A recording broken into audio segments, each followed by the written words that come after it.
Good morning दोस्तों। तो आज हम फिर से लेकर आए हैं accounting basic concepts.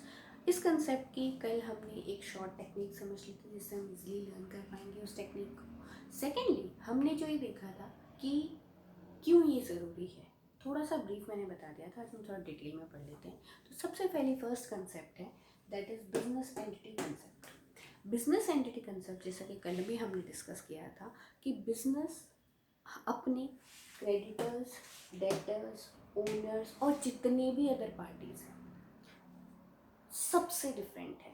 Business entity को एक सेपरेट एंटिटी मानेंगे। तो जब भी आप राइट करेंगे, आंसर को लिखेंगे, तो आपको ये पॉइंट्स इंपॉर्टेंट होंगे राइटिंग में। सबसे पहले आप लिखेंगे business is treated as a separate unit from its debtors, creditors, owners and others. तो ये बहुत इंपॉर्टेंट चीज़ है कि बिजनेस जो एंटिटी है that is a separate unit, इसको हमेशा याद रखिएगा। इस केस में तो इसे आप इस डायग्राम से भी समझा सकते हैं कि जो बिजनेस एंटिटी है that is totally separate from its creditors, debtors, government, owners, कुछ भी हो, आपके ओनर भी अलग हैं आपकी एंटिटी से। हालांकि उन्होंने उसे शुरू किया है लेकिन वो अलग हैं। तभी आप बहुत पूरी तरह से अच्छे अकाउंट्स बना पाएंगे, क्योंकि उसमें आपने ओनर को, इसीलिए हम ड्राइंग्स की एंट्री करते हैं, कैपिटल की एंट्री करते हैं, ताकि एकदम पारदर्शिता रहे हमारे अकाउंट्स में। और इसमें एक बहुत इम्पॉर्टेंट केस है। अगर आपने ये केस लिख दिया तो आपको मार्क्स लेने से कोई नहीं रोक सकता कंसेप्ट के केस में। और ये केस है Solomon versus Solomon and company का। ये 1897 में ये केस हुआ था।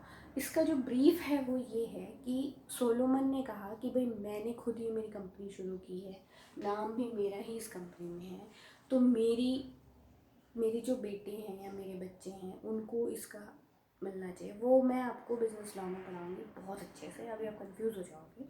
सिर्फ आपको इतना सा केस ही लिखना है कि सोलोमन वर्सेस सोलोमन का केस था और बहुत प्रसिद्ध केस है, बहुत ही ज़्यादा फेमस केस है।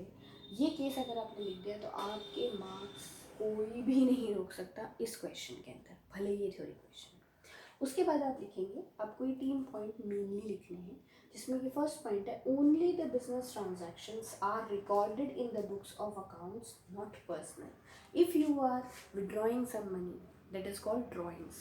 We have studied this earlier. So we have to keep in mind that all the transactions which are related to the business, they only they will be recorded into the books of accounts. Secondly, personal assets are not considered as the asset of the business. If you are bringing any asset, any building, any sofa set, anything for the business, you have to record it as the business asset, not your personal asset.